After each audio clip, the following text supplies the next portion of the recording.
Hi everyone, I'm Cheryl and welcome to the Sewing Room channel, and this is your tip of the week. These are cookie cutters, and I bought these in the seasonal section of Walmart a while back, a few years ago. And they're just plastic and they're different size heart shapes. Now I don't bake, but I looked at these and realized I could use these to create applique designs. So I'm going to go over some of the steps for making your designs and how to apply it to the fabric. I'm first going to show you a more complicated way, but you do get great results. And then I'm going to show you a real quick, fast way to do it. To draw this really simple design, I first drew a square, and you can draw really any size square, but because this is going to be a relatively large applique pattern, it's a 6-inch square. Then I drew lines going across the center, going both ways. Then I drew this dash line going from this corner through the center over to that corner. And then I drew one more dash line that only went to the center.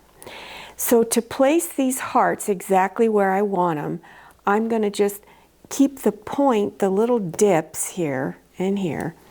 I'm going to line it up on that line and push it into the other two lines on each side, and then trace around it. Then move it over here and repeat the process, and then go one more time and repeat the process. So now you can see it's taken the shape of a shamrock. Now to draw a stem, you could just draw 2 straight lines as long as you want them to be, or if you want, just draw 2 curved lines. Then cut your pattern out. Now I like to create my patterns on cardstock, or also it's called poster board, and you can get it at Dollar Tree, Walmart, and at many other places. The reason why I do it is it's just much easier to trace around this than it is thin paper. Then I'll take my template and I'm going to trace it onto fusible web. And there's a variety of brands out there. They're all the same. It doesn't matter which one you use.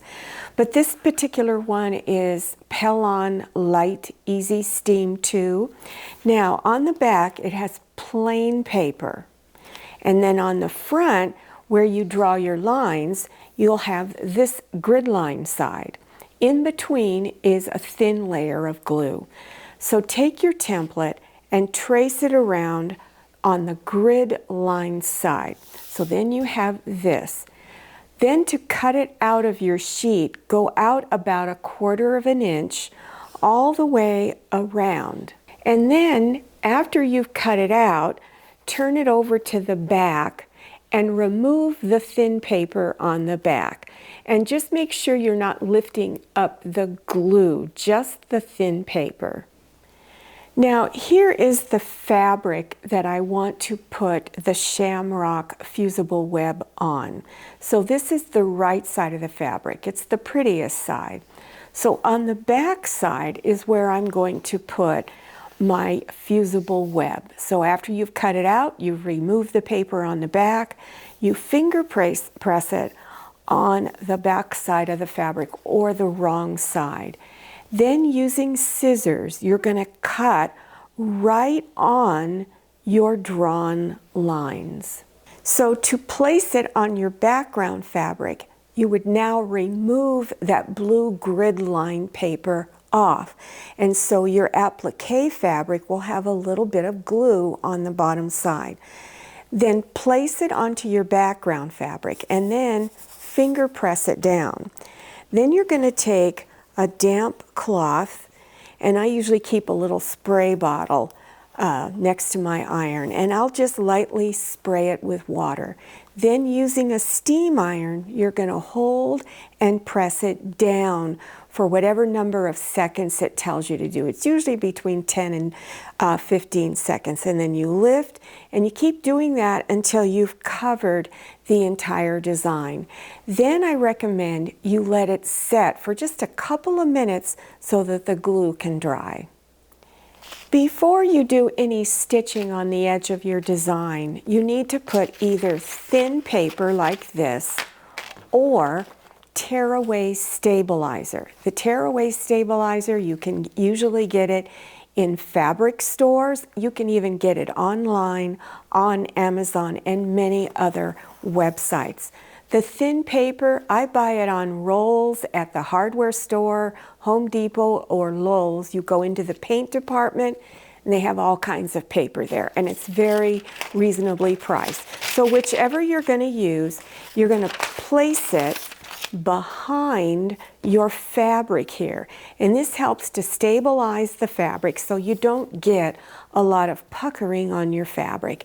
And then you select an applique stitch and then stitch around the edges.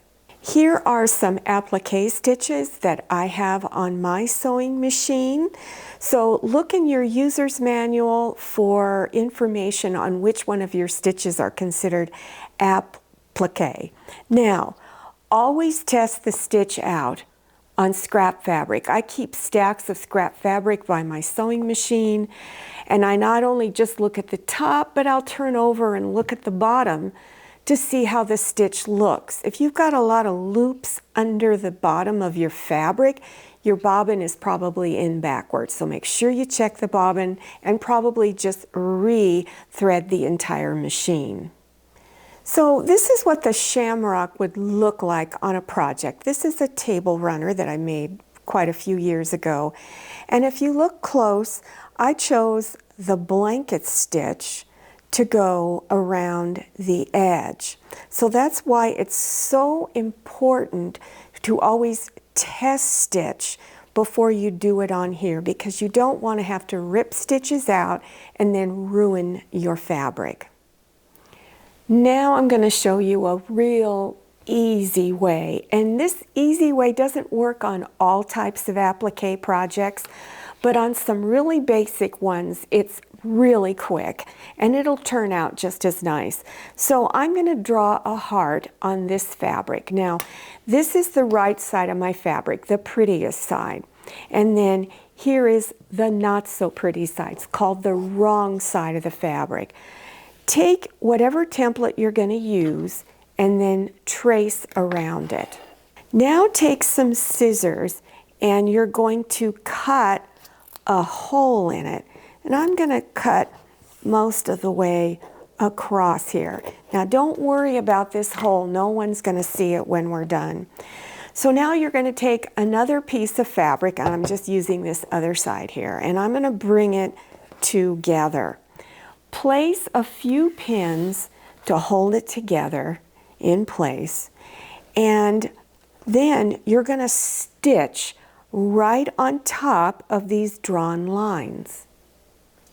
Then when you're done, you need to trim some of the fabric off around it, and if you can, just trim slightly below 1/4 of an inch.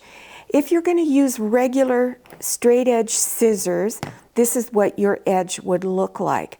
Now, if you're going to use straight edge scissors, you need to go around all of these edges and just go in and do little clips.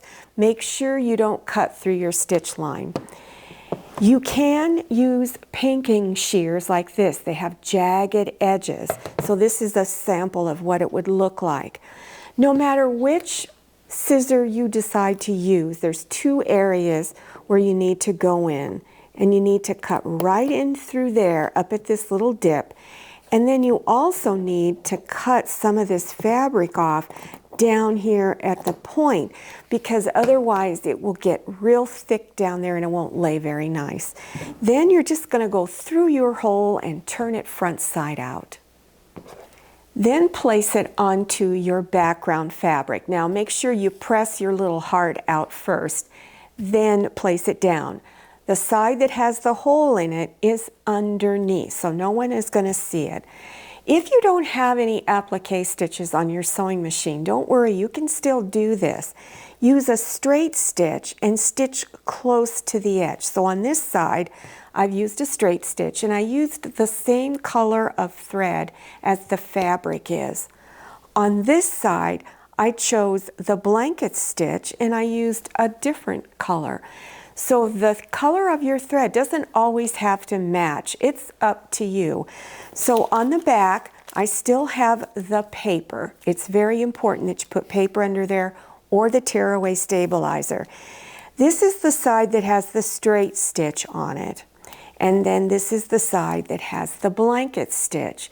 So after you've done all of your stitching on your applique, no matter if you were using the first method or this method, you want to go in and just tear off all of the paper.